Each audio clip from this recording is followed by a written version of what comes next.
and welcome to all of you attending this very special webinar. It's just turned 7 p.m. Indian Standard Time, and we have speakers from Canada and from the West Coast of the United States. We also have, I'm sure, participants from different parts of the world to celebrate the publication of this truly wonderful book, Indian Ideas of Freedom. My name is Ramachandra Guha. I teach at the Kriya University in South India, and it's my great privilege to chair this evening. We have 4 speakers lined up, who in order will be Professor James Tully of the University of Victoria. We have Professor Karuna Mantena of Columbia University, Dr. Rajiv Kadambi, who is from the host institution, Jindal Global University, which is hosting this very special webinar. And finally, we have the author himself, Professor Dennis Dalton, formerly of Barnard College, Columbia University. So each speaker will speak for about 10 to 12 minutes, and then we'll have the floor open for discussion. And as the chair, I'm just going to make a few introductory remarks, sort of in a personal vein, as to how this book came into being. You know, I won't speak at great length about the book, because I think the other speakers will deal with the important historical, philosophical, political issues that this remarkable and pioneering work of scholarship illuminates.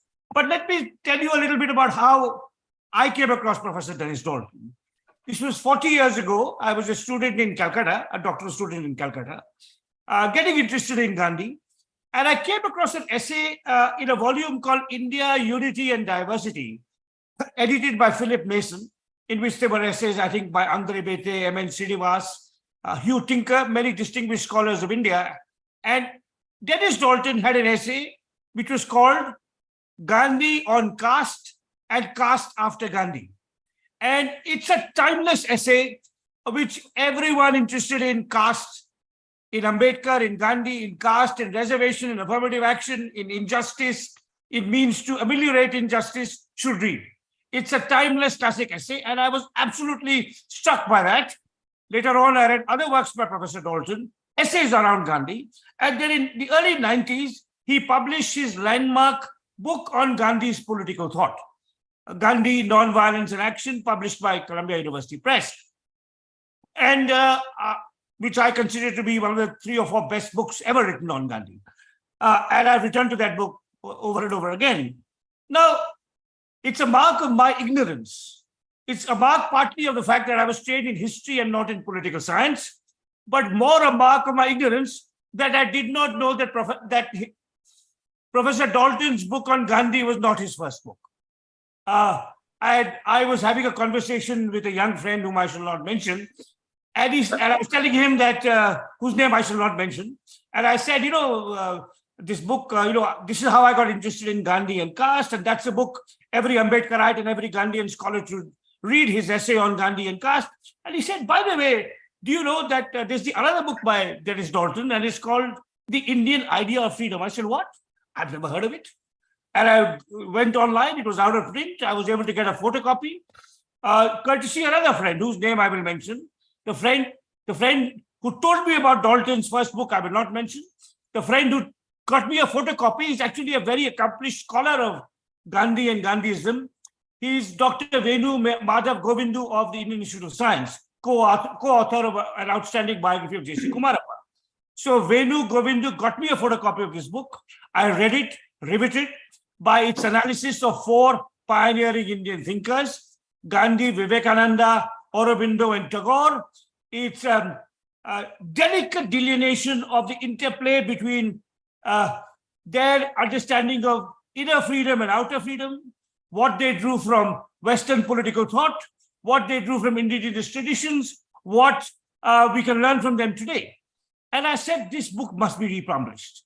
Now, it so turned out that a little later, I was in Brown University, where one of our panelists, Rajiv Kadambi, was then doing his PhD, and I was telling him about my admiration for Dennis Dalton's work. And he said, here is Professor Dalton's email. I knew that he had taught at Barnard, but he had since retired. Then we began an email correspondence with occasionally Rajiv and later Jim Tully also joining in. And then the idea arose of us trying to get this book back in print. So we started a conversation, Jim, Rajiv, Dennis, and I, about getting this book back in print. And Dennis said, actually, I'd like to add stuff to it. I dealt with just 4 thinkers: Gandhi, Aurobindo, Tagore, and Vivekananda. There are other essays I've written on M.N. Roy, who was a critic, interlocutor of Gandhi, of course, also celebrated for his involvement in the founding of the Mexican Communist Party, his arguments with Lenin. He said, I've also written on Jayaprakash Narayan, one of the most remarkable figures of 20th century India, a freedom fighter, a person who fought for freedom, since Dennis's book is about freedom, a person who fought for freedom both against the British and against the authoritarian regime of Indira Gandhi and the Communist Party. And finally, Ambedkar, who at the time Dennis would have begun his research in the 1960s, was for various reasons neglected and ignored by scholars of Indian political thought. In fact, it's striking how neglected Ambedkar was when Eleanor Elliott, the great pioneering historian of the Dalit movement, finished her PhD on Ambedkar and the Mahar movement in the 1960s. She could not find a publisher. Now, Dennis had developed an interest in Ambedkar too. So essays on these 3 other thinkers, younger thinkers, not really, M.N. Roy, Jayaprakash Narayan, and Ambedkar, all thinkers who lived on after independence, were included, and then Dennis added to these 7 chapters a wonderful 50-page memoir outlining his lifelong engagement with India and Indian ideas of freedom. And the book begins with that memoir after a short introduction by me. And this talks of Dennis's first coming to India, I think in the year, was it 1960? Yes. 1960, meeting, he was a student in America, at Chicago. He comes to India with his, just married. He comes with his wife, Sharon. And this is just less than a decade and a half after Gandhi's death. And many people who worked with Gandhi were still around. So you had the great anthropologist Nirmal Kumar Bose.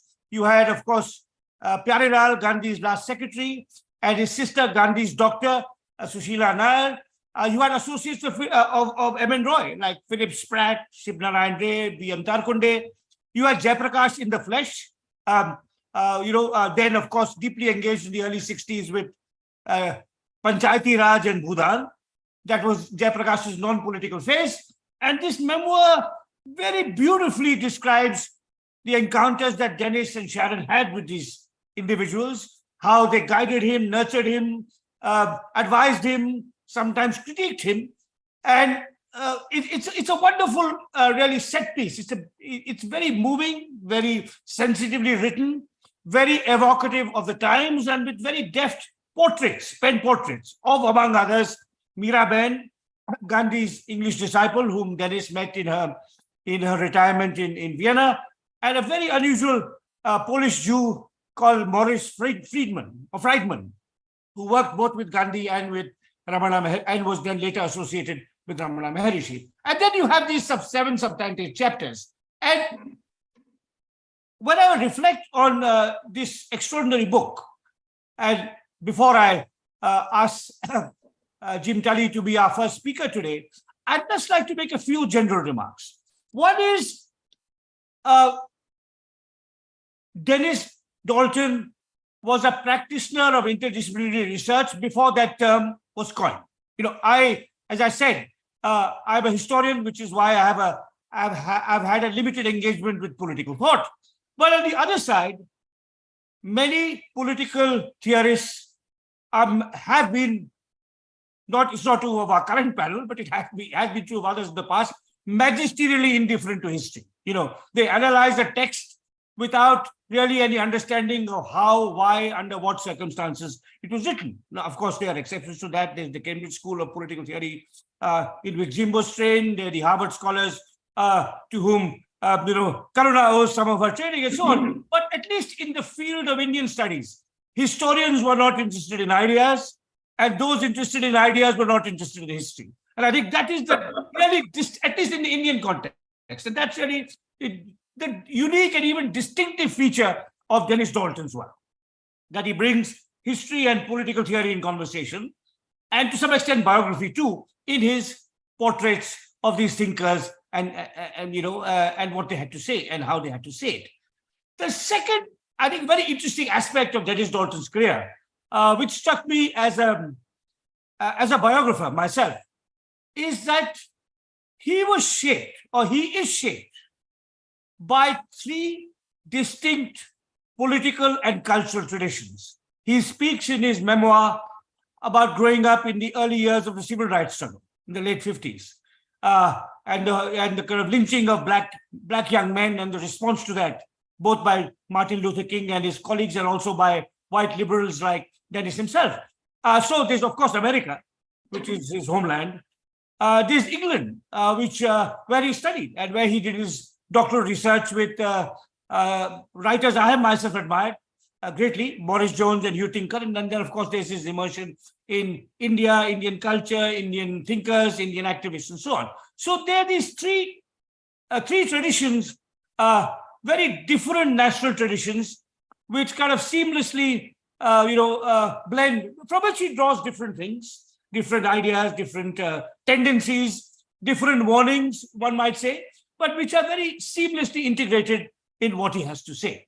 So it's, as I said, to me, it's a great privilege to see Professor Dalton in the flesh, albeit virtually, after having first read him in print 40 years ago in a volume called India, Unity and Diversity. And it's been a long journey since then. One last thing before I hand over to Professor Tully. Professor Dalton's, the first edition of this book, which I think was published in 1982, was called Indian Idea of Freedom. Now it's called Indian Ideas of Freedom. And I think that subtle change in the title, I think, is quite important and worthy of notice. So now I'd like to invite Professor James Tully to make his remarks. Thank you, Ram. You have covered in an encyclopedic manner, synthesized so many points. I'm in awe. Thank you. Okay. Can everyone hear me? Yes, Jim. Yes, okay. So first of all, I have to agree with Denis. Many of the themes in the book that I think we were all planning on talking about, I think Ram has already introduced them certainly better than I could have done. And I just want to say it's such a great honor and pleasure to be speaking in this group. And I have 10 minutes here. I'll just say a few words about this wonderful text. I won't go into a biography of how I came to meet Denis at Reed College in Portland, Oregon. But it's been a wonderful intellectual journey ever since that happened. And I've learned an enormous amount from him. And many of the things that I have learned are presented in this book, The Indian Ideas of Freedom. And I want to just pick up two aspects of them that I think are central to the book. The first one is that Denis's approach to the study of political thought, which Ram mentioned, is this unique combination of political theory, of history, and of interviews with people that were some of the writers in the text, but also people who knew them. So what you have in the first feature of the book that I found exceptionally attractive was what I call, he'll probably call it an interview technique, but I think it's more accurately called a dialogue technique. He takes these seven great theorists of Indian ideas of freedom and puts them in conversation and dialogue with each other. So you get this amazing text, once you've read it a couple of times, of how these seven great thinkers are talking to each other. They have a common theme that I'll come to in a moment about the nature of freedom or freedoms. But what we get is the diversity of ways they pick up this broad tradition and speak about it with each other. And then Dennis goes on to talk to people who he interviewed, who knew some of these people and knew about them. And so you have a second dialogue going on between Dennis, the people who knew the seven writers, and you begin to pick up, okay, here are how these ideas were picked up in the first generation that Dennis knew in India. And then Dennis himself participates in the book. He enters into a dialogue with his seven speakers, says some things here and there, but never pretends to be a separate or isolated theorist or historian looking over the data. He's a participant in this dialogue that the book generates. As Ram says, it's very much ideas in the plural, and we come away with the seven original ways of thinking about freedom, and then they're broadened by Dennis and his other interlocutors. So I take it for me, it was a real eye-opener. It was a kind of dialogue approach to the way to study political theory, and also to put it in a dialogue with what's going on in the present. As Ram mentions, Dennis is a scholar of nonviolence, not just in this period, but with Martin Luther King and right up to the present. So you get intimations of that larger dialogue we're having today around these ways, different ways of thinking about freedom, but also in relation to various traditions of nonviolence. So it's a remarkable text, and everyone should read it for that very reason. The approach and the way all these different ideas are brought out so uniquely. I think the second feature that I can mention in my 10-minute period here is just talk a little bit about the two main ideas that these seven thinkers in the book share. And the terms that are used, the English terms that are being used in the text and by these authors, is that they're a combination of inner and outer freedom. And this first idea of freedom, inner freedom, is perhaps more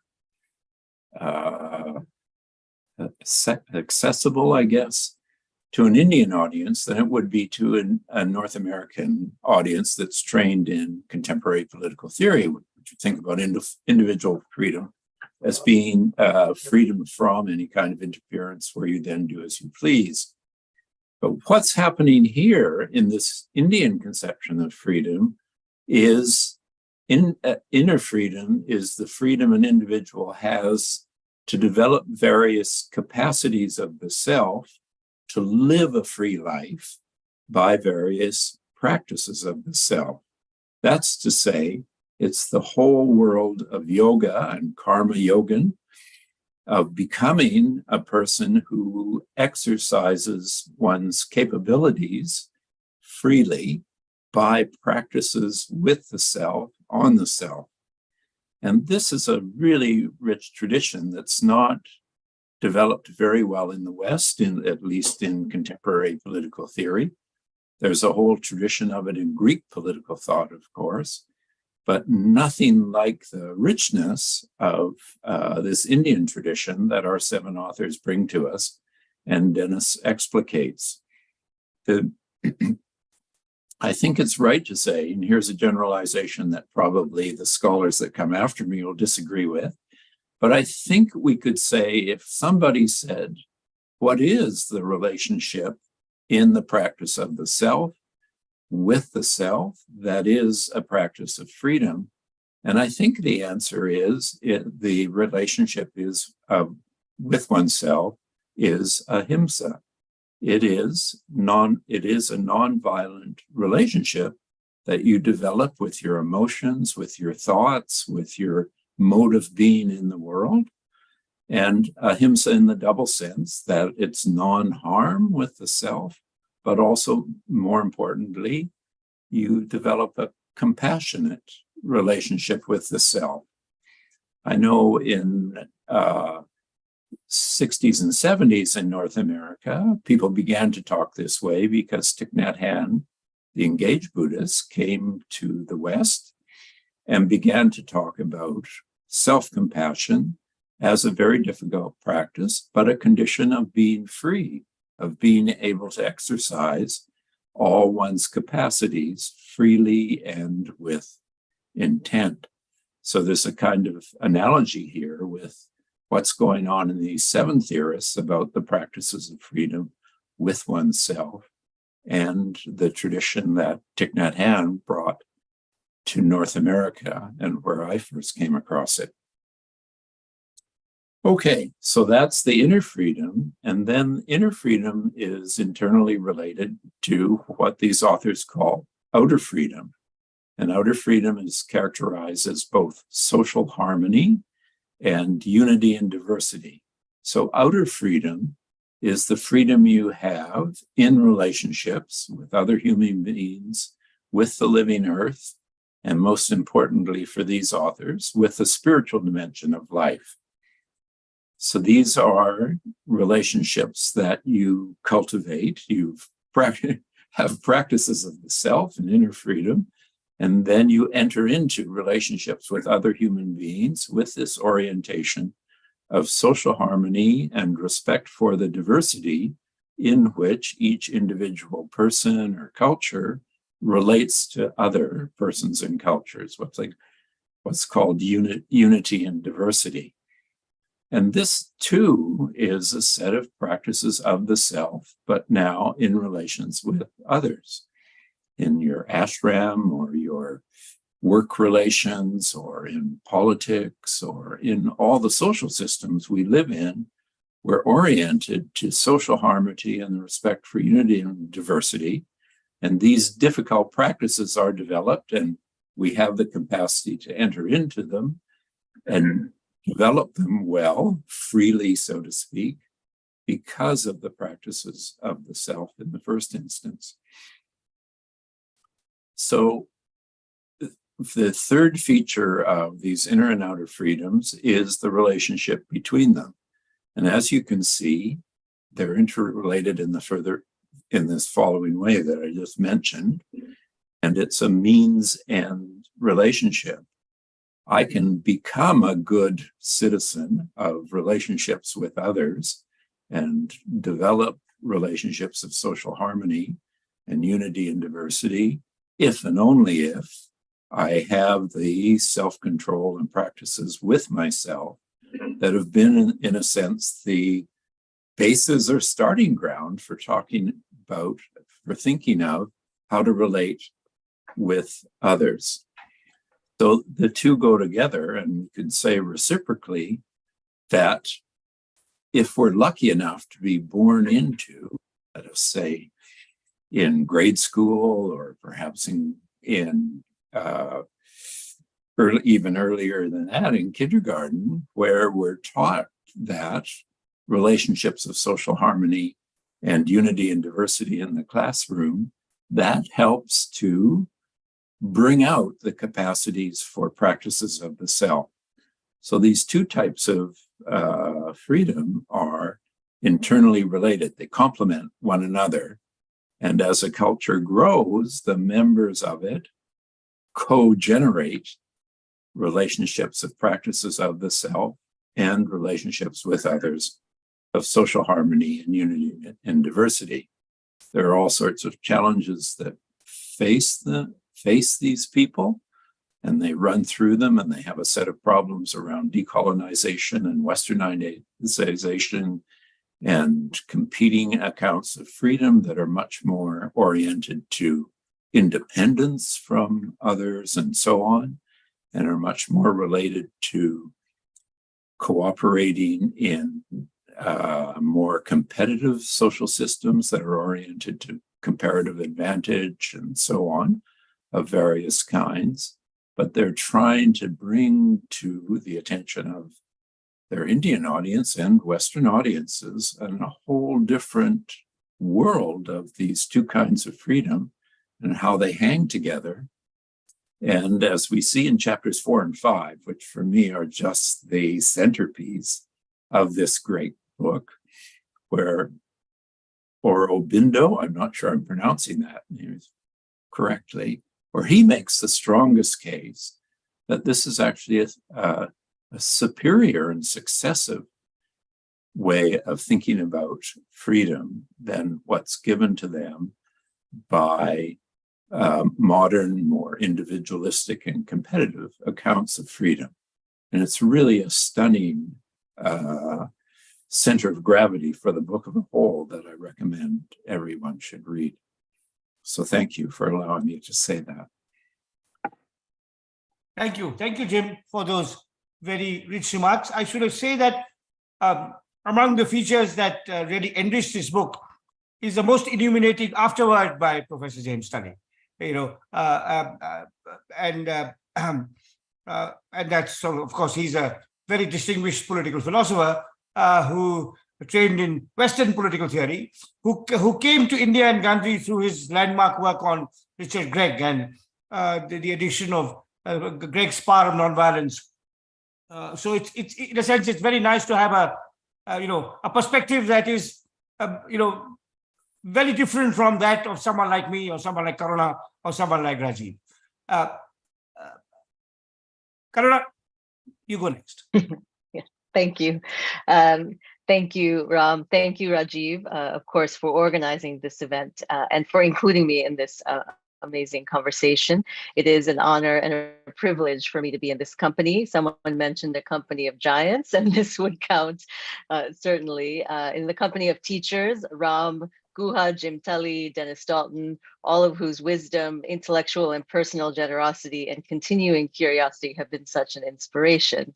I'll also just note I'm sitting here at Columbia, overlooking Barnard, and Dennis Dalton's very gentle shadow looms large here. He taught for many, many years a beautiful and very well remembered course on Gandhi, King, and nonviolence.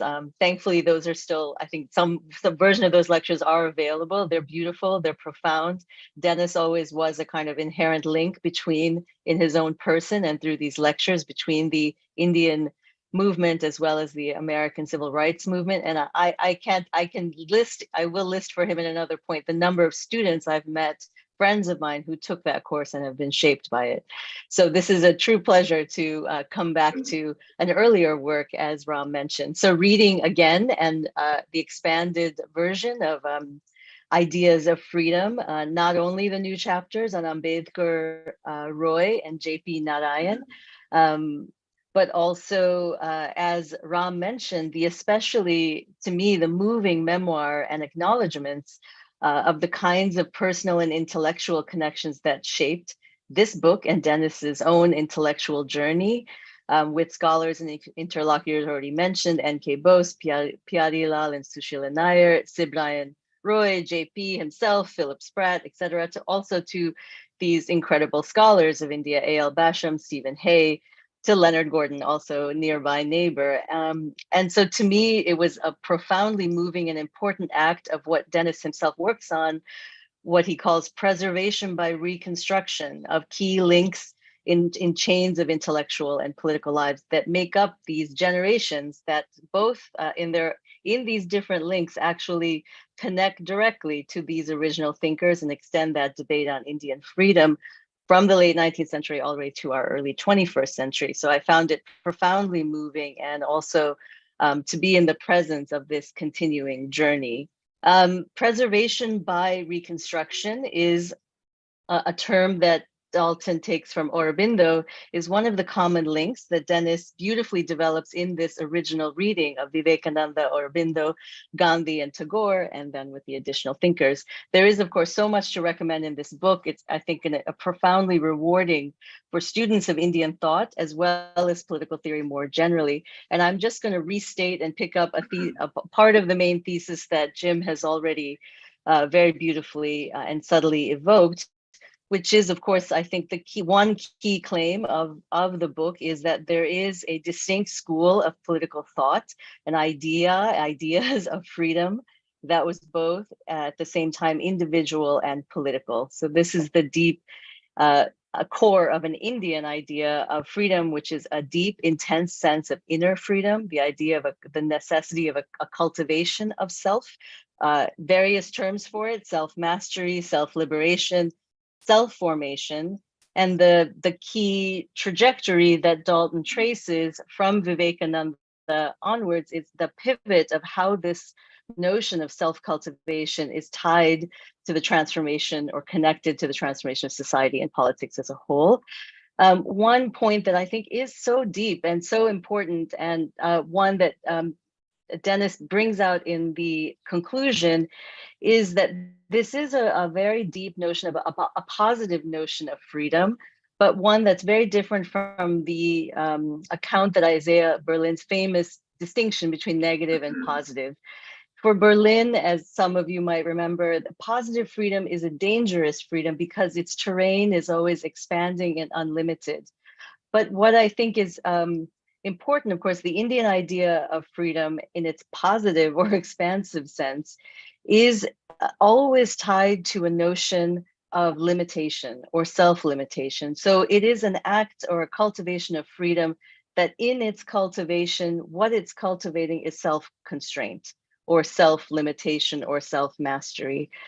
And because of that, that gives it retains its radical individualism, or it can't entirely give up that individualism, even as it's extended into the social and political world, or into social faces, in a way, the challenges of the social and political world. This, in a way, is we might say, the continuing distinctive and relevance of the larger Indian debate on Swaraj. Swaraj as being one version of that centrality of self-mastery or self-cultivation. I want to just also mention that I think this is something, when you reread Dennis's book, you just think this is such a central, important, convincing point, and something that has, I think, gotten lost despite the development of Indian political thought in its variety of ways in the last 20 years. And I think it's an important, I think it really is an important term of how much Indian thinkers really spent on developing the idea of Swaraj in a number of different directions. And I just want to point to two books that are coming out this year that I think take up, but not directly, and they ought to maybe be in a conversation with Dennis on this point. And I think also do properly, as Ram mentioned, a kind of connection between historical and intellectual work. And I'll just mention them very quickly because they've just literally come out, and I think this audience would appreciate it. Is one by Tejas Parashar, Radical Democracy and Modern Indian Thought, political thought that picks up on J.P. Narayan and M.N. Roy, and Nazmul Sultan's Waiting for the People, The Idea of Democracy in Indian Anti-Colonial Thought. Both of those books, I think, pick up on the centrality of Swaraj, but connect it to democracy. And again, I think are but maybe not, would be helpful to connect back to this central paradox of how you connect the inner to a set of institutional questions of the collective. I want to just dig deep into one point that I've always found important, and I come back to it. One is, of course, in this book is what Dennis himself says, the importance of Vivekananda, and Vivekananda as this pioneering figure, an important influential figure for really trying to connect an idea of spiritual or individual freedom and how it could be made to work in the service of, say, something like equality, and a very profound conception of social equality, that there is some way in that right action in the social and political world can be motivated by a sense of duties to the self. Of course, this idea, Dennis shows us, it reaches its kind of epitome in Gandhi. And of course, Dalton's work on Gandhi is not just these chapters. And like Ram, I came to this book via the book on Gandhi, Nonviolent Power in Action, which I return to almost daily and teach it very religiously. And I think there you see that in Gandhi, you really have this, maybe again, the epitome of an account of self-realization, cultivation, a care of the self, a radically inward orientation that is at the same time put to a set of outward uses in the form of mass satyagraha, whether that's mass civil disobedience, non-cooperation, and maybe most profoundly, as Dalton would emphasize, in the constructive program or constructive satyagraha. It's the great paradox and the great innovation of Gandhian politics. So here I would just mention two things, and I think it overlaps very closely with what Jim pointed out, that the idea here of a kind of isomorphic or connection between individual and collective Swaraj, say in the Gandhian sense, is not only about a certain content. The village Swaraj is a notion of equality and restraint that mirrors the restraint and equality of the self, campaigns for social, political equality, etc. But also that the idea of cultivating the self is also central to the tasks and demands of political action per se.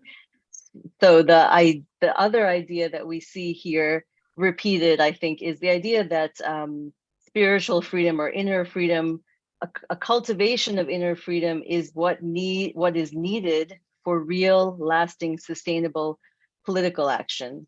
And one way to understand that, I think, is a motivational or psychological and spiritual question, that in order for social change to be long lasting, it has to be taken on as a duty to oneself, as maybe in connection to what Jim just said, as a relation of self to self.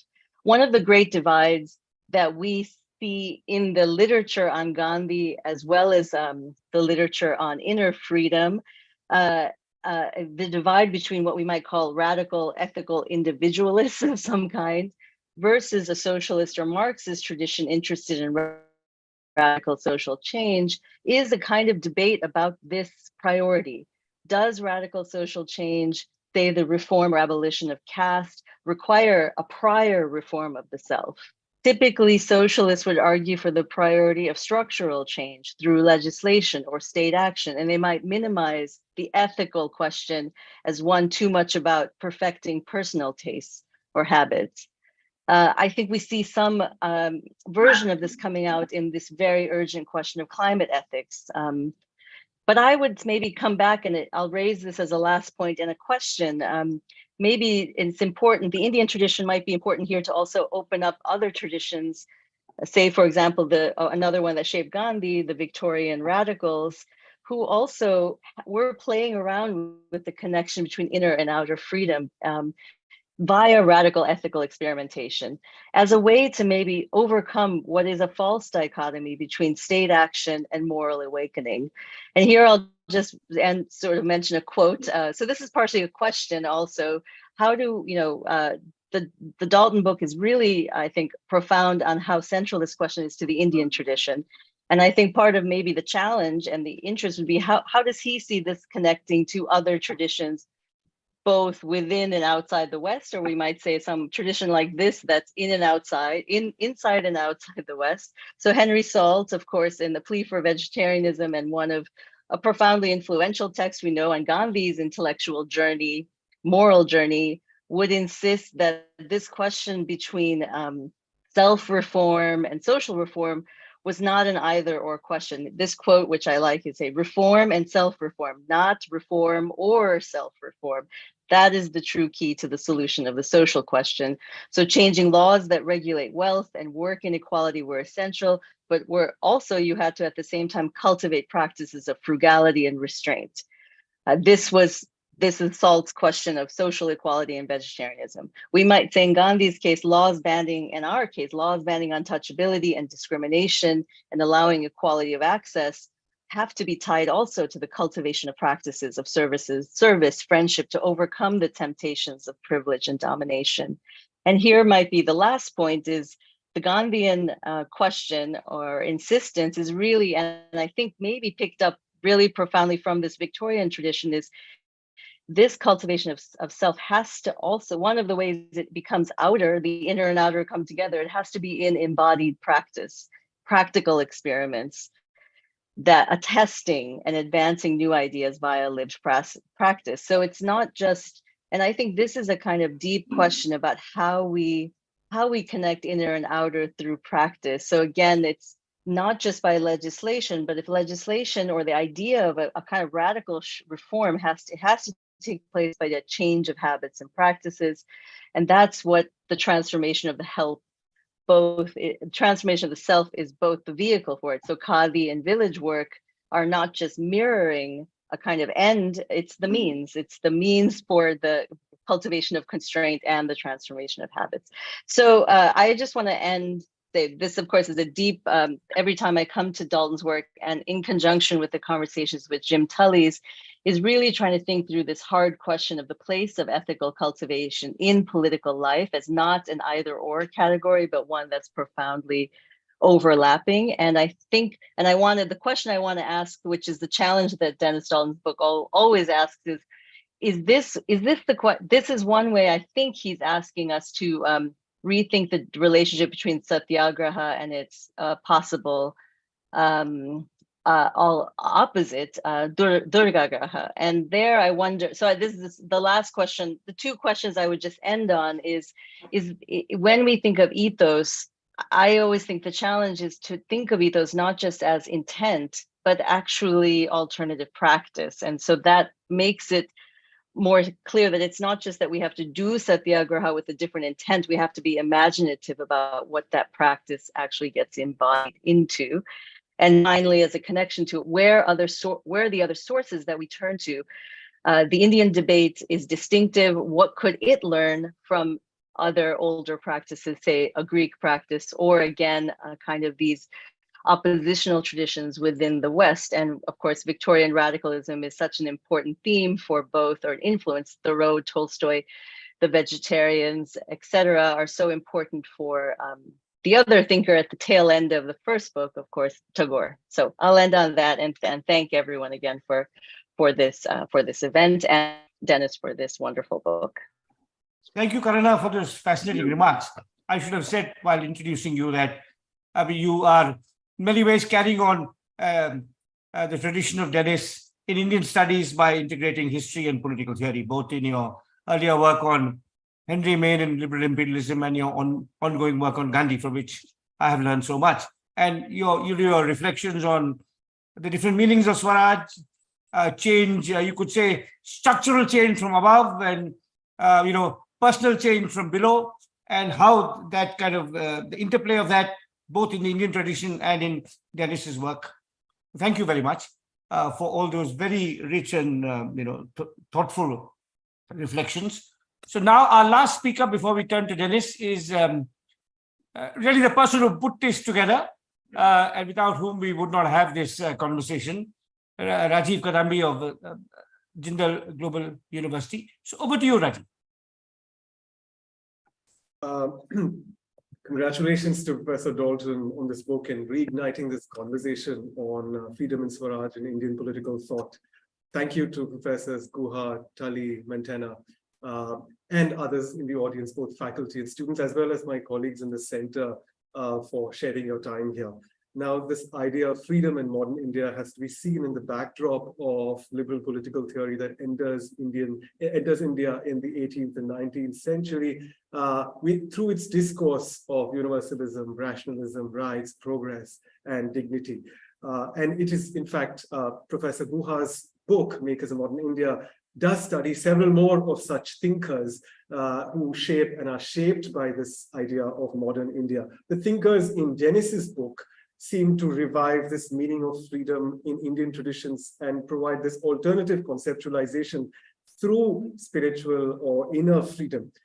What do we make of this outer shell of Western ideas? How do we reconstruct a theory of the Indian predicament in relation to Western theory that goes beyond that sort of genetic mapping? Difficult as these questions are to answer, I think from the descriptive accounts in the book, Dalton captures the sort of process and entanglements of this complex idea of modern Indian freedom and sees it as anything but internalizations of the Western discourse. In my time, I'll list three contributions to the book and also add some points that I have as clarifications in reading this. Now, the first is that the Indian idea of freedom is set against Western and modern political theory that looks at freedom in terms of protection of life and security in exchange for obedience. And this idea of freedom is grounded in the state. And we see, whereas Dalton and the Indian thinkers ground their idea in more civilizational ethos, Dalton unpacks this alternative conceptualization of freedom that is not political independence, economic emancipation, or individual rights. It is seen in terms of self-transformation. So some of the things that Jim and Karuna already have spoken about.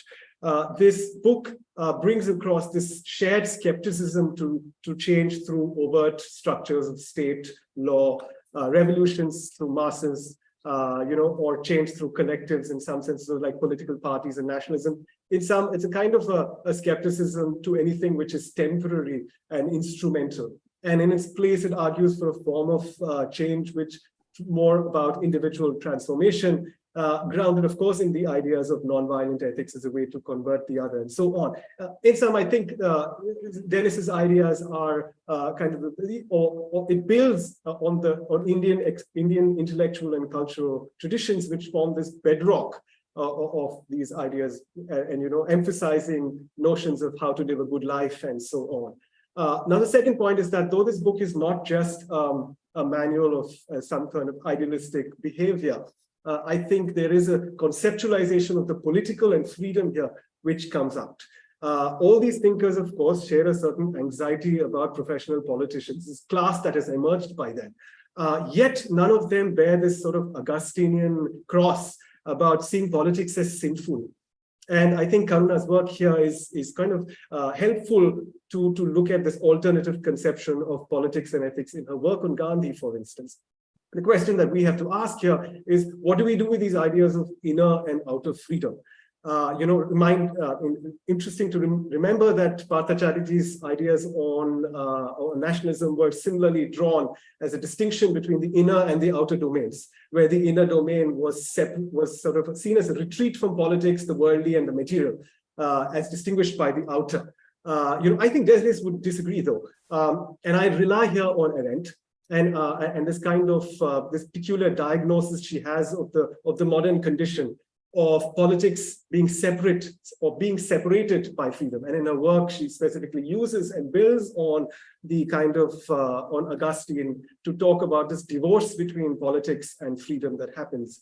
And I think it is this and this idea of inner freedom that bears with it its Christian connotation of conflicting inner wills and so on, that I think then again play out in this book, is how do we look at this idea of inner freedom and outer freedom and so on.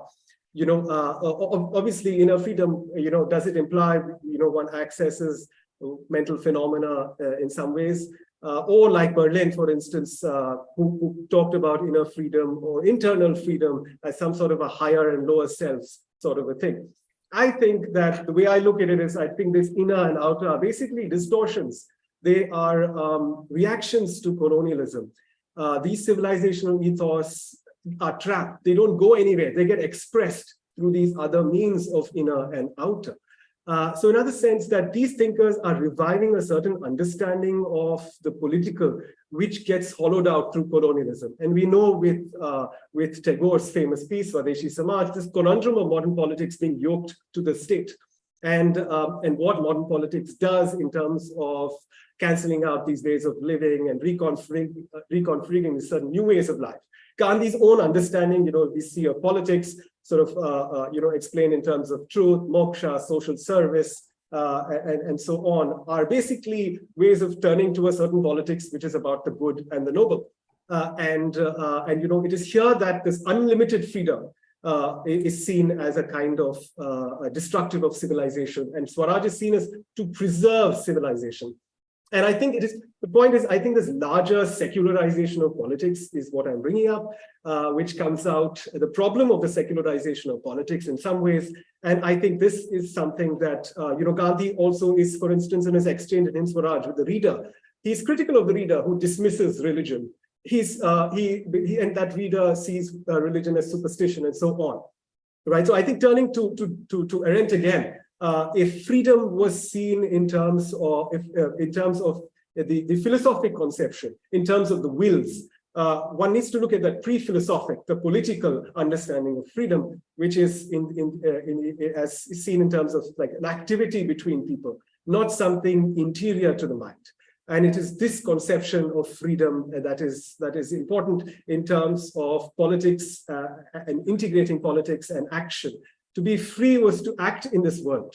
And I think Dennis would agree in the sense that if you look at his exchange with he has with his own guru, Morris Jones, towards the end of the book, it's quite interesting that Dennis disagrees with Morris Jones that these ideas are anything but cynical or inward. For him, it's something active. I go to the last point, and I think that is about looking at freedom in terms of spiritual activity.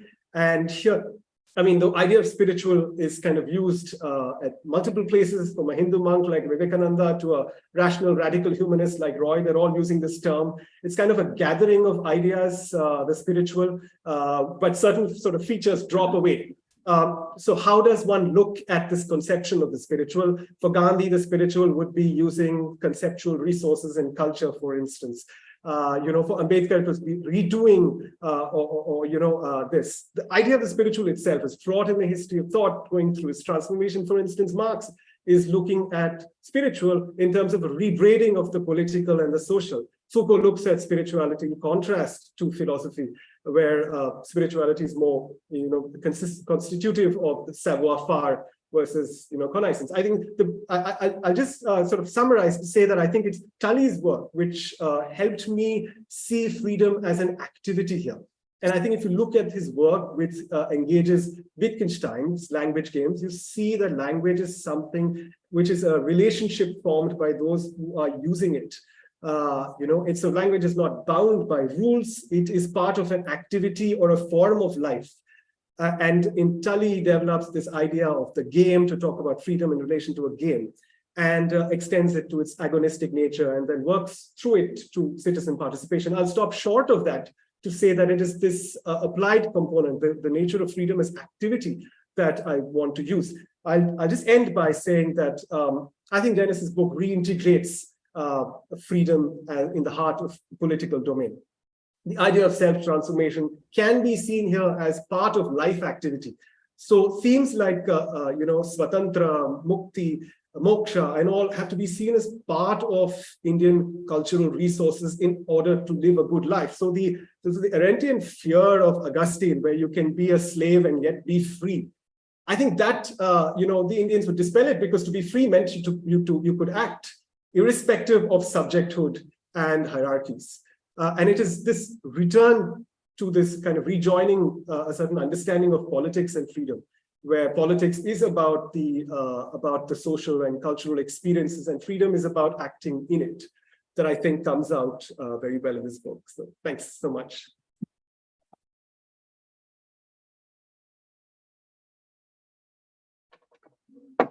I'm muted. Yeah, I'm muted. Thank you, Rajiv, for these very interesting reflections. I'll just pick up on one point before I hand over to Dennis, and that is, in passing, you mentioned colonialism, and I think that's very important to understand the context of these thinkers, and of course Dennis's analysis of these thinkers, because they all grew up, came of age in the colonial period, and they had very complex engagements with British colonial rule.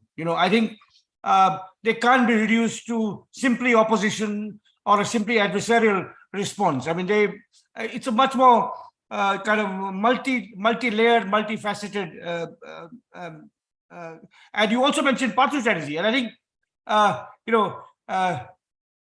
growing up in Calcutta, Parthu Chatterjee was an early mentor of mine, and I owe him much, including giving me my first job. But I was always skeptical of the idea that Indian nationalism was a derivative discourse. In the hands of some people, it was. Ironically, it may have been most derivative in the hands of those who claim to be the only heirs of the Indian civilizational ethos. But I think in the hands of Dennis's protagonists, I think it's to call it derivative would be doing it a serious injustice. Dennis, I wanted to just say before you begin your reflections and responses that unlike the rest of us, you are not constrained by time. So the 12-minute limit does not apply to you. We've come here to listen to you. It's your book, And so please feel free to speak for as long as you want. How kind and characteristically generous of you, Ram, to say that I am not sustained by time.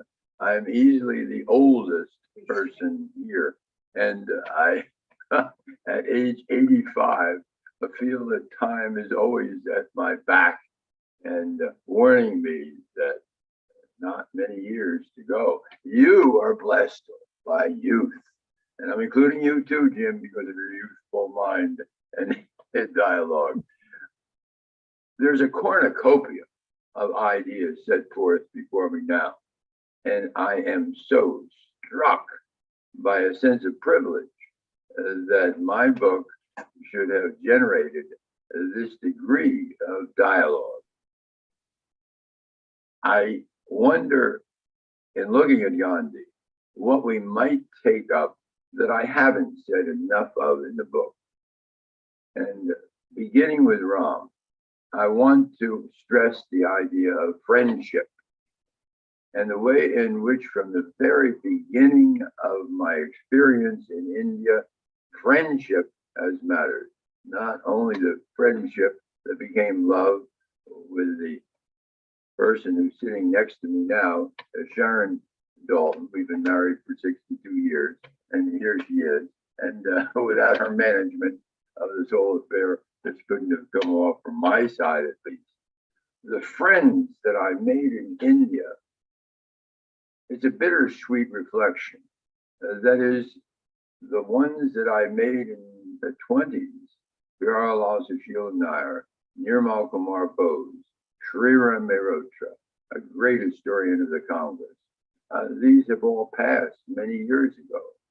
And it's terribly sad to think of this, but so heartening to think of the friends that I'm surrounded by now, and privileged, truly privileged, to have the connection that I have. I wish that I could cite the reams of correspondence that Rajiv and I have followed only by the correspondence with Jim Tully.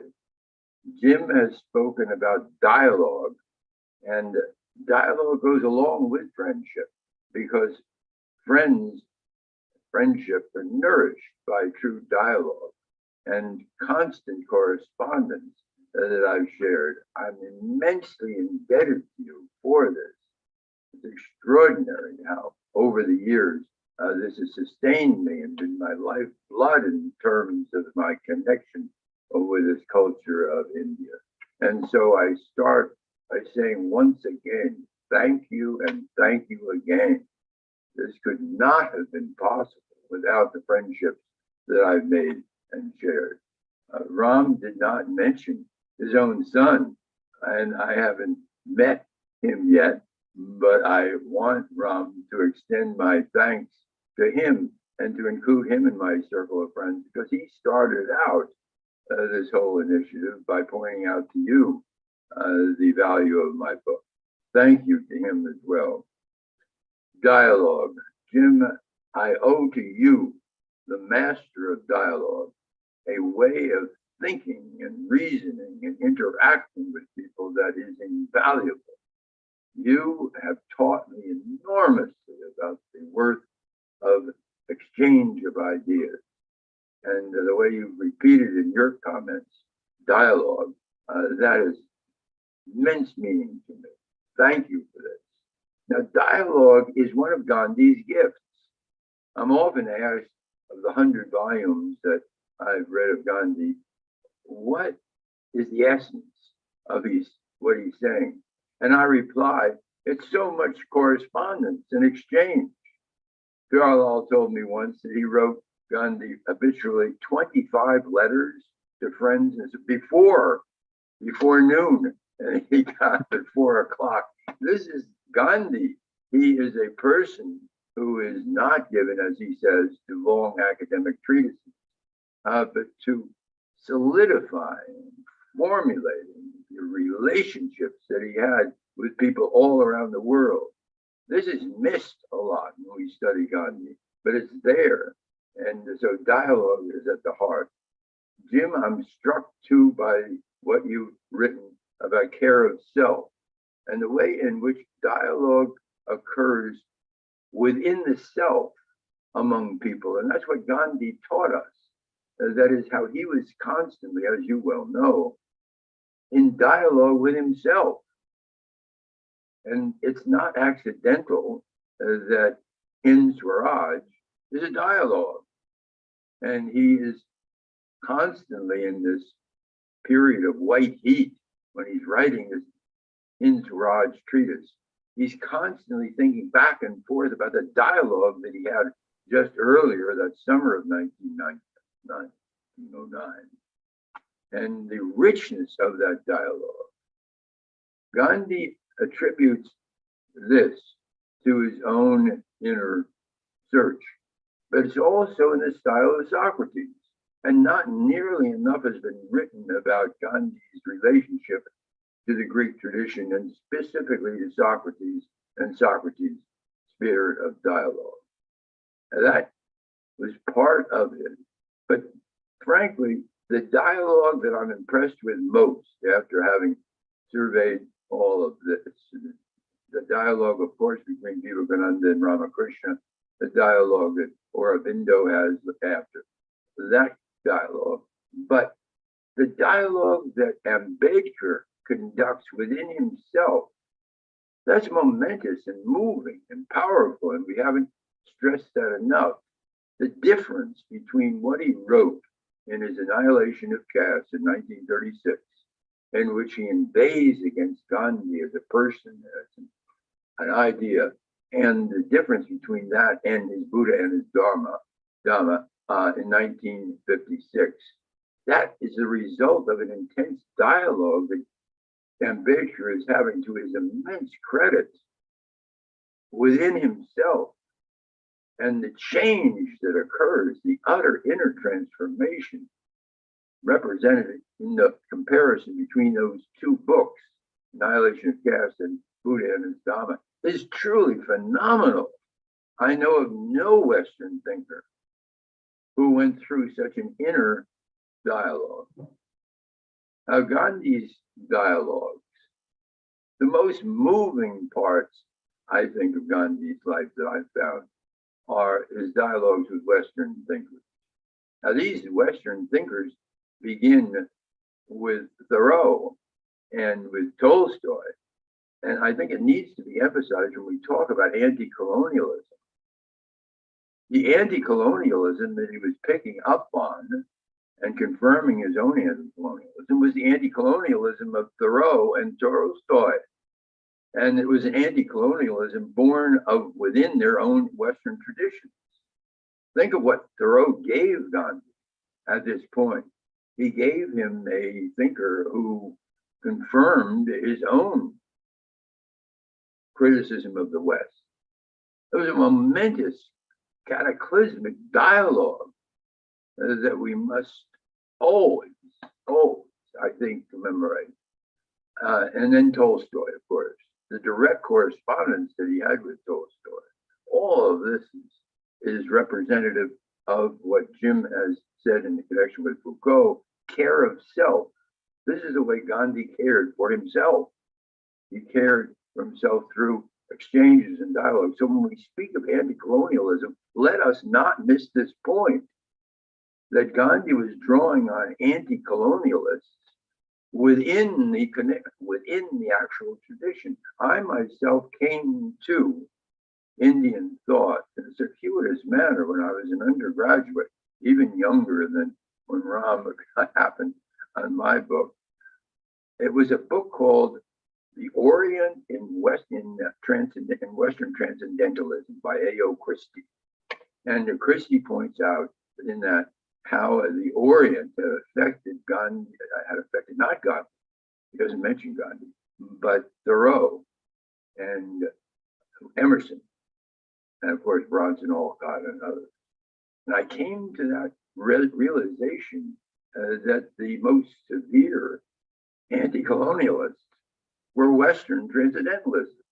They had seen what was wrong in the West, and Thoreau's magnificent how could we forget lines from Thoreau, like a man is rich in proportion to the number of things that he can do without.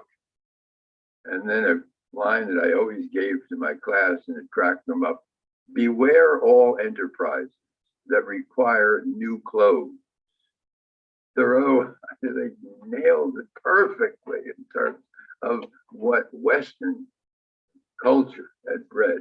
And so Gandhi picks up on this with enthusiasm, imbibes it into his whole way of thinking.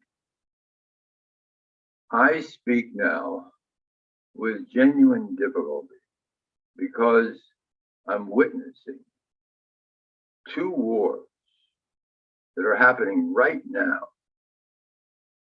and which my government, using to my shame, my taxes, are conducting in a proxy manner. That is appalling. And so I speak with a sense of guilt and remorse, and just above all, profound sadness that this is happening. We haven't mentioned nonviolence enough. But mark this: this is India's gift to the world. It had been set forth by others, but India, in the person of Gandhi, gives us this magnificent gift.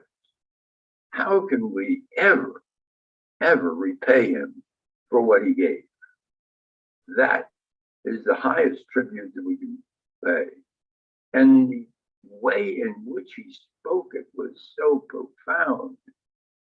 Karun has rightly mentioned the distinction that I think is profound between satyagraha and duragraha.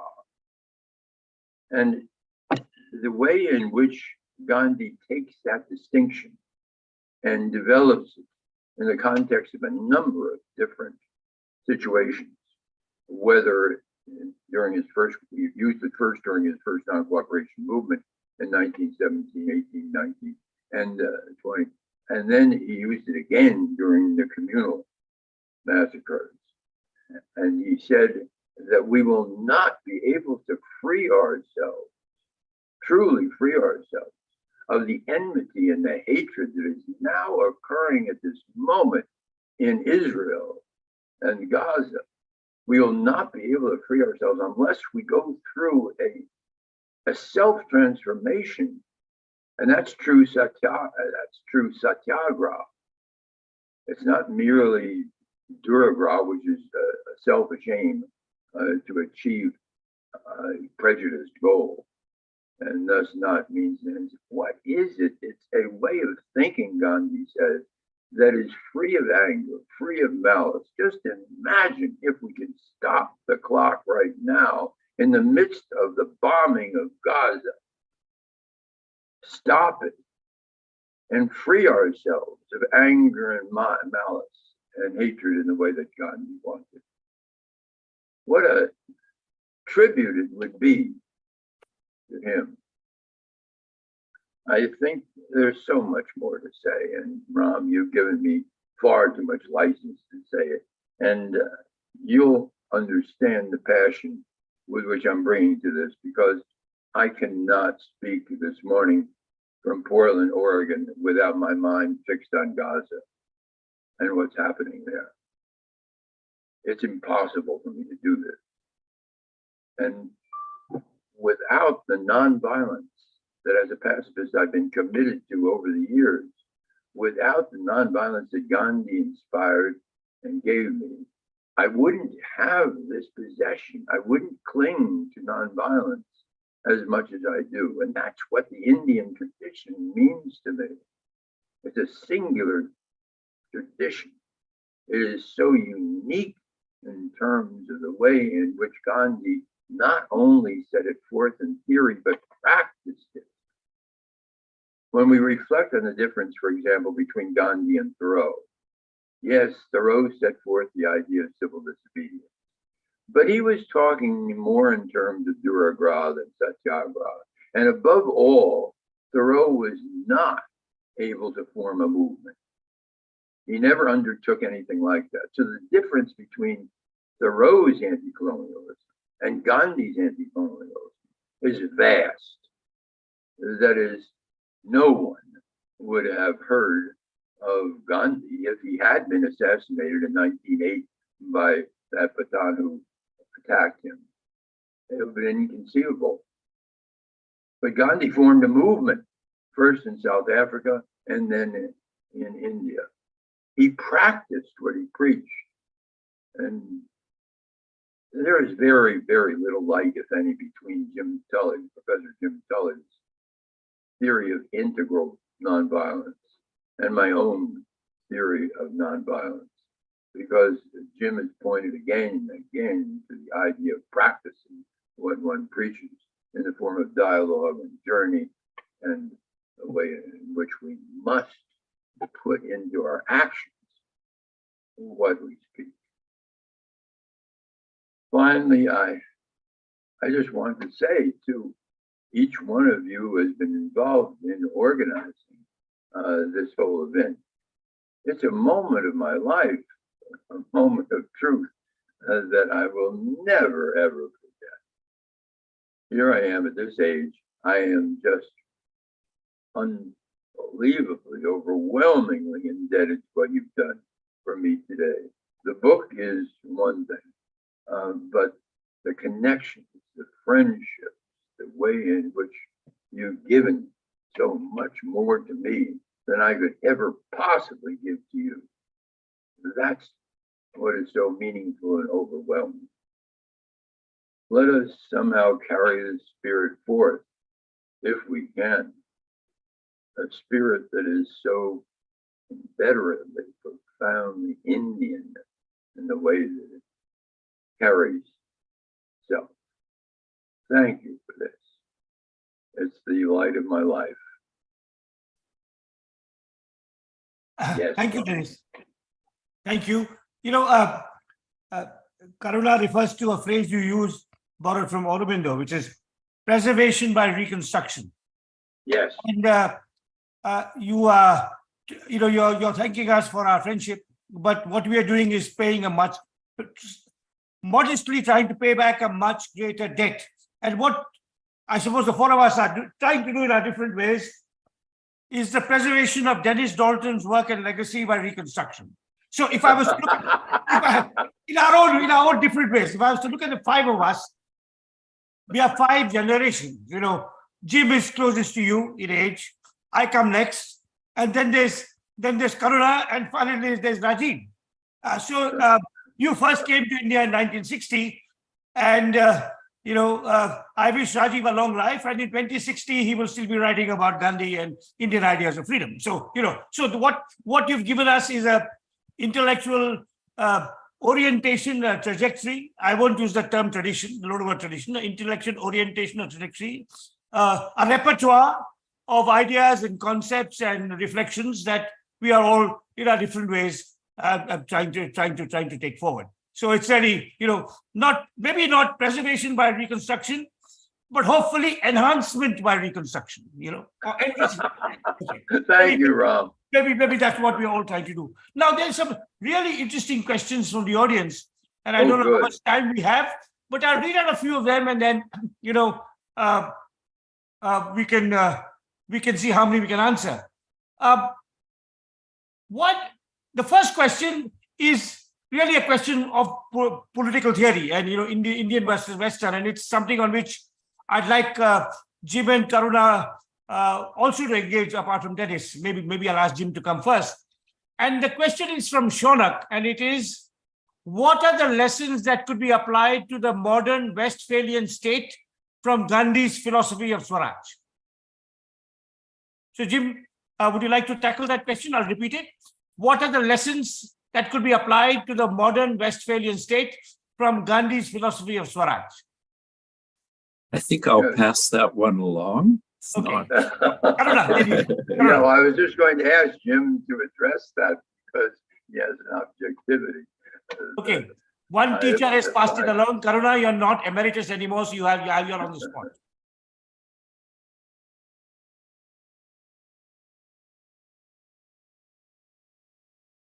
I really feel like I should not be the first, but I mean, the only way I would say vis-a-vis this book, because I think it touches on, you know, a question I also see that in there asked about this. Two things what I learned rereading this book about the question of the state is, I think, you know, a thought that I've had and others have written about, you know, some of the most imaginative Indian philosophic writing, all of these thinkers in some ways, but especially Aurobindo, Tagore, and Gandhi were so skeptical of the state. And that was a deep, profound connection that, you know, something like a very deep commitment to radical individualism was also connected to an anxiety about the state. But I think in some ways, I don't think there's a single answer, but I think to me, what makes them, and Gandhi in particular, maybe, and maybe this is a way of why, Dennis, you can answer it, why it's important to also include Ambedkar and M.N. Roy with different kind of engagements with the state, because that is one of the puzzles of the earlier thinkers. It's a profound challenge, and what makes them creative in a way is from their anti-statism, they don't retreat, as Rajiv mentioned, they don't just retreat into the self and not engage with politics, but it's various sorts of you know, journeys, but I would call them kind of what's the word, sort of transgressive interactions with the state and trying to see what one can do. And I think without ever falling for the kind of hypnotism or enthrallment, or as Sudipto Kaviraj would say, with the enchantment of the state that many other Indian thinkers may have fallen for. So I don't know if there's a single answer, but I think whether it's Gandhi or Tagore or Aurobindo, it's that at some level one has, it's a kind of continuous opposition to the enthrallment with the Western idea of the state as the only source, or I think in a deep sense that it has a prior moral claim on citizens or authority. So I think it's the kind of constant battle. But I think to me what's always been profound also about Gandhi is he comes, and I'll say Gandhi since that's the person I think of most often with, is you know, that it comes from such a deep skepticism, a deep Tolstoyan skepticism about the nature of the state as being violent, and yet can try to come up with the necessity of also finding ways in which collectivities can exist. As Rajiv mentioned, all of them are rightly skeptical, as we maybe our lesson for today in the crisis of democracy that we're facing in India and elsewhere. It's not what maybe the mid-century crisis was a worry about the state and its totalitarian tendencies. Now we're back to other kinds of collectives, majorities, or those who take themselves to be majorities, a kind of collective egoism that Aurobindo and others spoke of too, that can also be profoundly threatening to individualism and a kind of tension. So I think it's, in a way, we maybe, the lesson I think that I've gotten also from Gandhi and the anxiety about collective powers, it's not just the state. And again, this is for me, going back to Vivekananda, comes back to this question is why in India in particular, the social, and Ambedkar would say it too, the social is as much of a problem to think against than the state. And that is also more generally, you know, an important point for thinking of the axes of Indian political thought. So that's my just that I think the book and Dennis's work and going back to these ideas of freedom really are important to not think of it as no one can simply reject it, but what are sort of creative transgressions or engagements with the state that we can't also live without. Thank you, Karuna. That was enormously helpful, and Shaunak, you know, thank you for asking that question.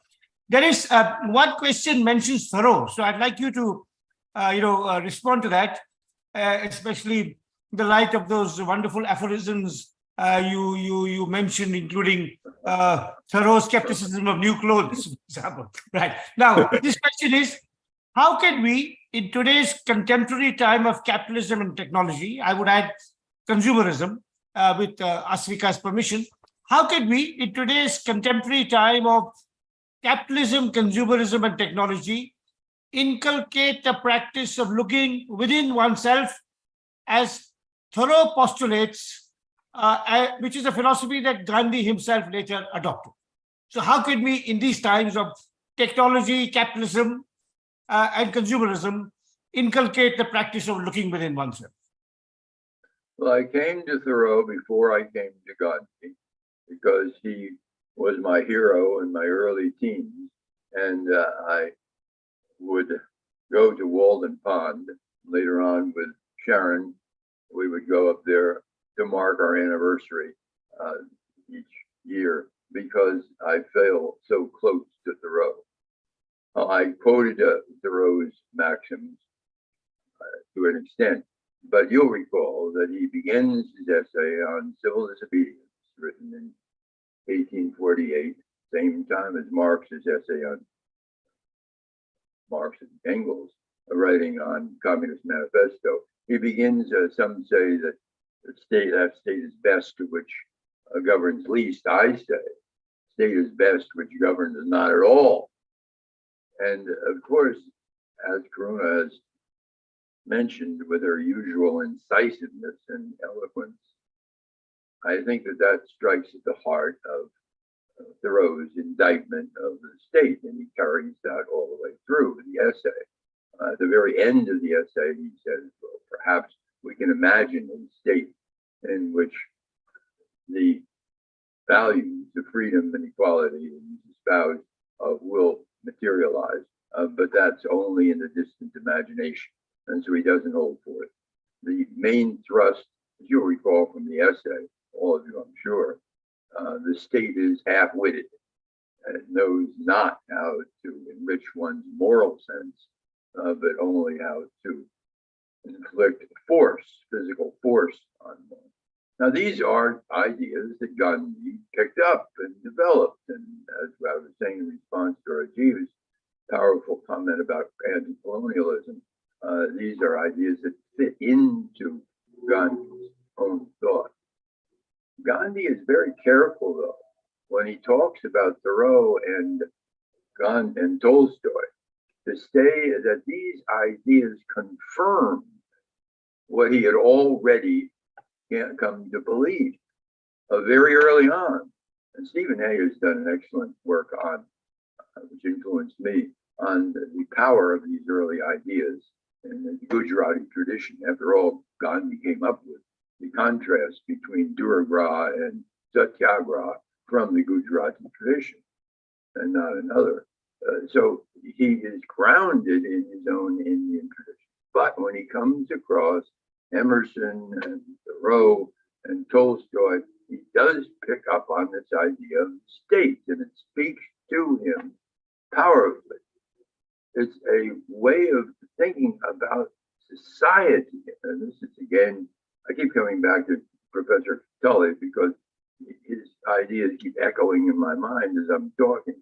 But the way in which Professor Tully and I have exchanged ideas about the centrality of decentralization and the importance of Gandhi's so-called last will and testament, as Jalal called it, but his draft resolution from Congress, which he wrote on the day of his assassination, just before. And he, in that, we know, essay, gave to us a powerful idea of Panchayati Raj, that is breaking the state down into the most decentralized units. And I see Jim nodding his head. He should be, because he gave me the idea. Anyway, the point is that we have this idea of decentralization as paramount. That has to be taken with ultimate seriousness. And Jim Tully has taken it, tracing it with economists like Kumarata and others, the Warda group that formed around Gandhi's ideas of economics, to how to decentralize as much as possible. That's what Gandhi has said. And it seems so far, doesn't it, from the highly centralized units that we have today. But just finally, I happened last night to listen to one of my gurus, Noam Chomsky, and he happened to point out that the idea of the nation is a fairly recent idea after all, and he wanted to go back to the Ottoman Empire, break down the states as much as possible. I was inspired by that because nationalism has such caused many, many of our afflictions, and the state, of course, has been at the key to that. So I recommend finally Noam Chomsky's comments on the present tragedy in Israel and Gaza. It's available now. That's all. I've rambled on too far about it, but those are the reflections that I have about the state. Thank you, Dennis. Jim, there's several questions on freedom and violence. And of course, much of your work has dealt separately or in an intertwined way with these concepts, freedom and violence. So, for example, Adipto asks, how can Gandhi's Satyagraha have a countering effect on conflicts between nations? Then you have Gopal Krishnan, who says, in the contemporary world, freedom is often defined in terms of violence. I mean, if you look at the Palestinian struggle, for example. So how is the Indian interpretation of freedom useful to bring peace and a true meaning of freedom? And these are really important philosophical questions, but also very timely and urgent with regard to what's happening around the world today. So, Jim, over to you. Okay, thank you for that. I'll just respond to one part of it and maybe connect it with what we were just talking about. I mean, one of the criticisms that you have of the state from nonviolent traditions is, of course, that it's organized violence. And what the nonviolent traditions are trying to do is build up these nonviolent relationships we were talking about, of these two types of freedom, in a decentralized way. From these can be small communities of practice in everyday life, but they can be ashrams, they can be federation of cooperatives and so on. So we're trying to build up a countermodernity that's nonviolent and is free in this inner and outer way. And so it is a challenge to the state as an organization of violence. And I think it relates to what Dennis was saying about Gaza. We have to look at other nonviolent traditions. In Greg's first book on Gandhi Satyagraha, he said, Gandhi and I were talking the other day about 14 traditions of nonviolence. And he lists them. And we have to get a dialogue going with other traditions of nonviolence. There's a Jewish tradition of the Bund, who have communities of practice now for hundreds of years around the world, and they refuse to have anything to do with a state. In the partition British partition in 1917 to 1948, they agreed to come and settle, but not to form a state. And even some of them refused to go because they were afraid it was going to turn into a state. So you have that whole tradition in the interwar years, in the peace movement, minor figures like Einstein and Martin Buber defending them. And the whole tradition was nonviolent Bund ashrams. They exist around the world in every major city. When you were in Bard, you were very close to a Bund tradition in downtown Manhattan. And they have lived for hundreds of years in nonviolence, without a state, and refusing to think through the lens of a state. So there's a rich multiplicity of traditions and practices of nonviolence around the world that if we're going to, there are similar ones in Palestine. And I have friends in Gaza who are part of these Palestinian traditions of nonviolence. And we have to find a way now, I think the job is to connect these up freely, as the questioner said. And we have techniques now of local and global connection that Gandhi didn't have available to him, not like we have today. And we might think of that as nonviolence locally and globally from below. And it might address some of these issues. So when violence erupts, there's a set of cooperatives that can do something, can help us act together. Thank you for the question. And thank you. Just quick add, Jim and I have been in correspondence most recently, day before yesterday perhaps, about Peter Kropotkin and his book, Mutual Aid. And there, when he speaks of sociability, what you've been researching, we must put in a plug for Peter Kropotkin. Right. Thank you. There's a question which I'd asked Rajiv to tackle, which comes from Anvesh Satpathy, where he says, would you agree that the ideas of freedom elucidated by the thinkers emerged partly at least as an attempt to reconcile modernity with indigenous tradition? And then he references Aurobindo and what Pratap Bhalumata says about him. And Rajiv, I asked you this question for a particular reason, that there are three Indians in this panel. And I suspect, I know Karuna reasonably well. I know myself best of all. And I know I'm probably the one who knows the least about indigenous tradition. I mean, would be probably called a Macaulay Putra with some element of, not too much, but some element of truth. And I think Karuna is certainly more engaged and rooted in Indian tradition than I am. And I think knowing you probably are even more so. Though, of course, you're also trained in Western philosophy. So this whole idea of the seven thinkers whom Dennis talks about, and this interplay between the indigenous and the modern, or the Western, or the Indian and the Western. Would you like to say something about that? I'll try. I think there is a certain sense in which these ideas, for instance, Gandhi, Tagore, are working through some conceptual practice when they're articulating their ideas, with Aurobindo as well. And then with some others like Roy, they are more or less sort of theoretically framed ideas of freedom.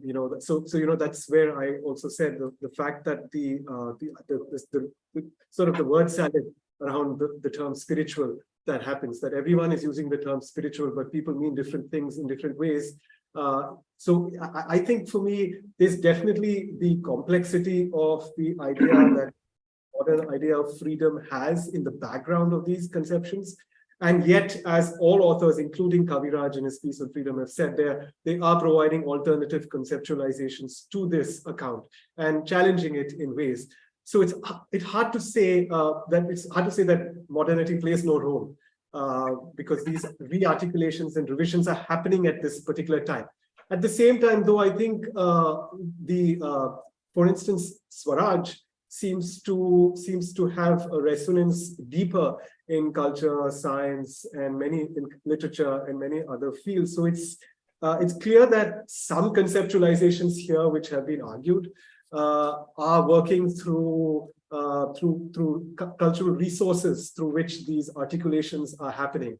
And by that I mean whether it is sort of relationships with others, a certain practical orientation of agents in action, and so many other aspects which make these more applied in a sense than, say, some other ideas argued here.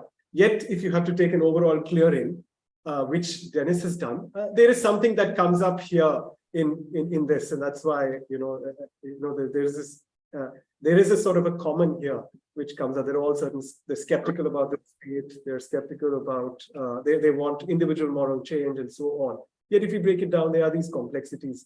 I've not answered the question very clearly, but the point is, I think the contest with modernity is there, and yet there are these ideas that, with Swaraj at least here, which are articulated by Tagore, Gandhi, and Aurobindo, which have a certain recessive meaning in Indian intellectual thought.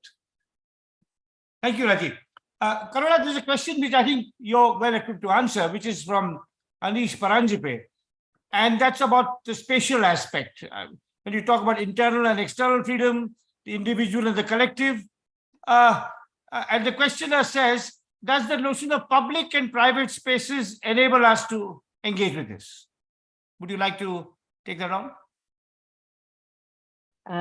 I'll just say something very brief, and I suspect others could come in more profoundly. I mean, I do think I think there is something important of that. I think we mentioned it before. Partha Chatterjee, part of his critique or account of Inner and Outer was partially that there is a kind of external imposition of this domain of public and private, and many people have written about how the Western notion of public and private doesn't necessarily map onto ways that other cultures and other traditions have differentiated what is public in the self and what is not. I think there are probably two ways. There's one very interesting biographical way we might approach it, which is thinking of all of these thinkers, including Gandhi. Probably, I think I was reading Judith Brown again, the most public of public men. You know, the idea that there's very little in Gandhi's life that he doesn't make public. You know, that everything that's very personal is also simultaneously elaborated in a public experiment. But I think there is something else that I see in Dennis's work, and I've always thought through, is the question of the individual, the self and society, the soul and the state. There are, to me, so many different ways in which there is a kind of ancient, to me, a Greek or an older ascetic idea of a kind of isomorphism between the soul and the state. So I often think that it's not, to me, that I always find that very useful in this Inner and Outer of trying to think through there's a kind of analogy between the relationship to self that's also being played out, especially I think in Gandhi, maybe, of what the, you know, this individual self in its connection to the collective self. So I don't think it's public and private. There's something that's kind of happening simultaneously with both. And I think that's in a way why I think, to me, even in terms of language, I probably resist more than maybe Jim or Rajiv or Dennis. I resist the idea of a temporal priority of self-formation to political and social work. I sort of try to think of Gandhi sometimes also, you know, that you can, the actual practice of say civil disobedience, of actually doing a kind of, you know, whether it's Khadi or a practice, something like Khadi is a great example. It's deeply inward. When you spin, you're thinking only of yourself. You can't, if you start thinking of other things, you lose your track. But it can also be an act that simultaneously thousands of people are doing, and you are doing it collectively, but also individually. So I think that's, to me, that's the sort of image of kind of simultaneity, but not one that one is occluding the other. And that's one way to keep the two in some sort of, maybe that's the language of harmony that so many of these thinkers are trying to figure out the connection. So I think actually the idea of self is more useful than a public, which doesn't mean there isn't another important discussion to be made about what Indian ideas of the public are. But I think in terms of Swaraj, maybe I don't think it overlaps with public and private in that way. Thank you. That was really illuminating. In some ways, I would say I would agree with you. In fact, the public and the private, there's a kind of a, you could say, to use Dennis's word, there's a dialogue. There's a kind of continuous interaction, perhaps, if not harmony, at least a creative tension between the public and private in many of these thinkers. Dennis, there's a question which you may wish to take up, which is about the ideal of dharma. And could we use in ancient Indian Indian thought, and dharma as leading life, society in a more moral direction? And could we see Gandhi's conception of inner Swaraj as a kind of articulation of this concept of dharma? Yes, if I could comment first on Please. what Karuna has said so brilliantly, and that is there needs to be another component in this public-private for me, and that is the ashram. I was told early on by Pyarlal that if I wanted to be close to Gandhi, then interview, since I couldn't interview Gandhi, interview as many members of the ashram as possible, and particularly those who participated in the salt satyagraha. Picking up on Jim's constant refrain that we must look at the union of theory and practice. I would track down members, as I've said in my earlier book, members of the ashram who participated in the salt satyagraha. And it was fascinating because Gandhiji, in contrast to so many other leaders, captured the minds of the young. So many of the people who participated in the salt satyagraha were teenagers, 16, 17. Now, for me, interviewing them in 1967, 1975, I was able to talk with a number of people still alive who were among the 80 marchers. And Jawaharlal, of course, being the first. And that was,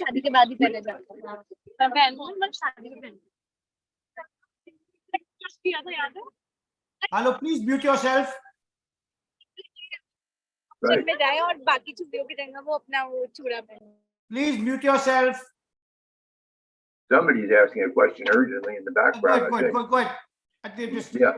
yeah. Anyway, to shorten this, that was a sphere that isn't covered in this contrast between private and public. It was an intense community that became the model of what Gandhiji in the Salt Satyagraha used. And notice that he excluded the members of his own Congress party. He excluded anybody representing the state, Nehru, among the marchers. He chose people in the ashram and only the ashram. And the key question was, relating to Satyagraha versus Duragraha, do you believe, he would ask each one of them as he was interviewing them, in Satyagraha as a tactic or a creed? And these kids were 14, 15. They immediately answered, Satyagraha to me is a lifestyle, it's a way of behavior. And that's why he was so confident that they wouldn't break into violence when they were attacked brutally in Dharasana, assault raids, etc. The point is that there is this element of community that Gandhi built on extraordinarily well. His ashrams were the subject of, as we look through the 100 volumes of his work, the subject of 75% of what he wrote. He's constantly writing to members of the ashram and giving directions, that sort of thing. Without his ashrams, Gandhi would not, from the very beginning in South Africa with the Phoenix settlement, he would not have been able to have pulled off the Salt Satyagraha and other such movements. So we look to that practice in the ashram and how it builds on this. And this relates to what Jim was saying before about there being so many communities. Now, the other question about Dharma, and that is related to what I'm working on now, as Rajiv knows well, and also Jim, and that is Gandhi's idea of duty. I was really surprised when I was going through the works of the number of times that if you underline duty, and he says duty equals dharma in the in Raj, if you underline duty, he's constantly talking about duty. So one of the people that's wrote on Gandhi's idea of duty said it is a central idea of his. Now, what does duty mean? It means performing one's obligation to society and to self. The duty that one performs towards the state is to resist the state. That's the duty of civil disobedience, as Thoreau also said. And that's what fascinates me now as I try to sort out Gandhi's idea of duty, because there's a lot of literature now coming out of, not a lot, but some, about the duty of uncivil disobedience. That is the way in which it's coming out of some of the feminists, but not all. Anyway, the point is the duty of uncivil. Gandhi insisted on the civility of duty to maintain this. Jim, I know, is the kind of looking down, he's not always happy with my use of the word civility. I'm lifting it from Gandhi. And by civility, I mean the way in which he defines satyagraha, and that is satyagraha is a complete substitute for violence. It must conform to a self-purging of anger and malice and all of that. So that's what the distinction between satyagraha and duragraha means. So it's the duty towards the state of disobeying. My duty now, as I watch my government send weapons to subsidize a war in the Middle East, Israel, my duty is to resist that government. And that's my dharma as well. My duty in terms of a citizen then is to resist it, as Gandhi did in the Salt Satyagraha, by not paying taxes. We must try to resist governments that are subsidizing war and violence. That's one reason why I plugged for the War Resistance League, because Ram mentioned Jim Tully's exquisite edition of Richard Gregg's idea of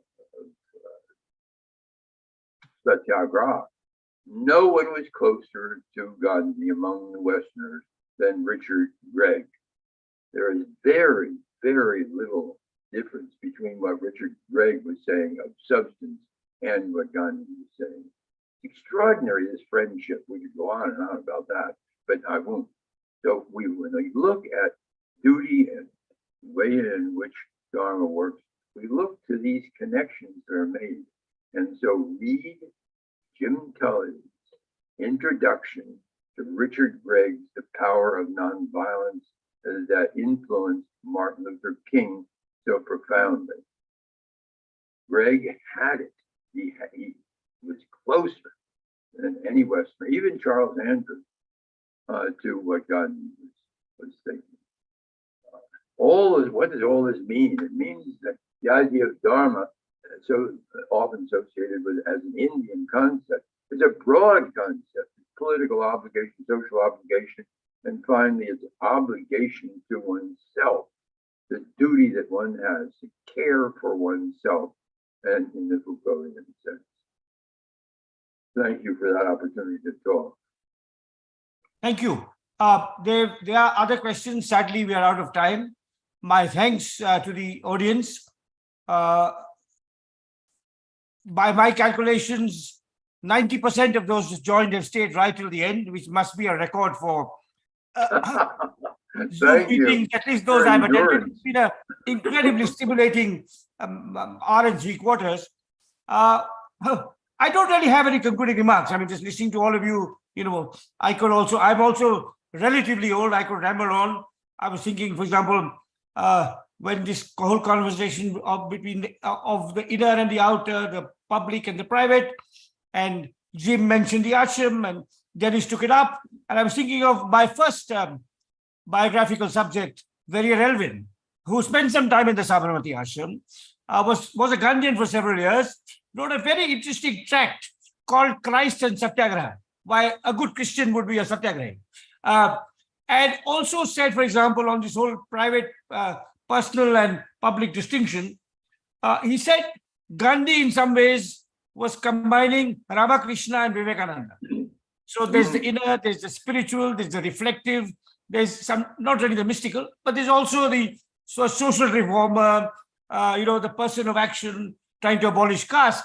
And the ashram is the crucible, both of the, as you point out, both of, the perfection of the self, or including in the Thoreauvian sense of not having new clothes, at least making your own clothes, not being greedy about food, sometimes having really bad food. Verrier Elvin wrote a poem about the horrors of ashramatic food.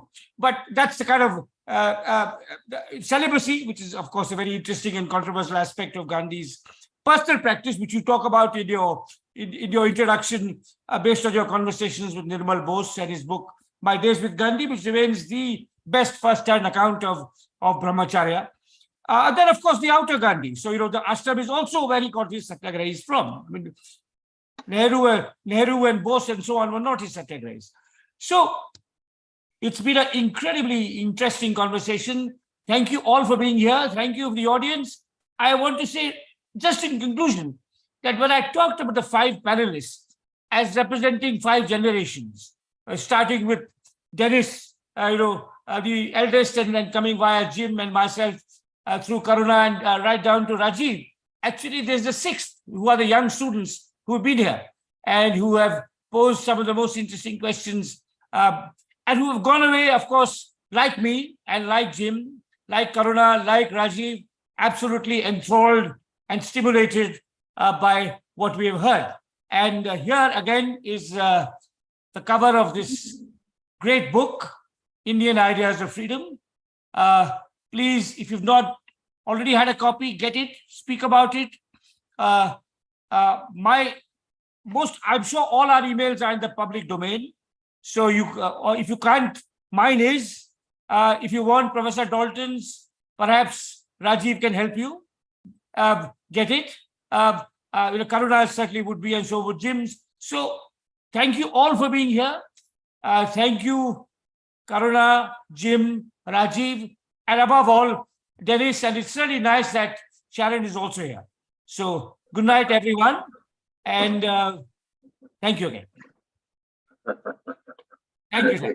Thank you. Good night. Thank you. Thank you very, very, very much. Rajiv, thank you for organizing this. I am immensely indebted. May I add that my wish is that my book might be read as much as Professor Montana's article on Gandhi's realism. It's everywhere. We cannot manage to pass up that article now without a reference to Gandhi's realism. What a gem, Karina, you've written. Thank you. Thank you. Thanks so much. Thanks so much. Thank you. Good night. Good night. Thank you. Good morning, whatever it is, wherever you are. Bye. Yes, good morning.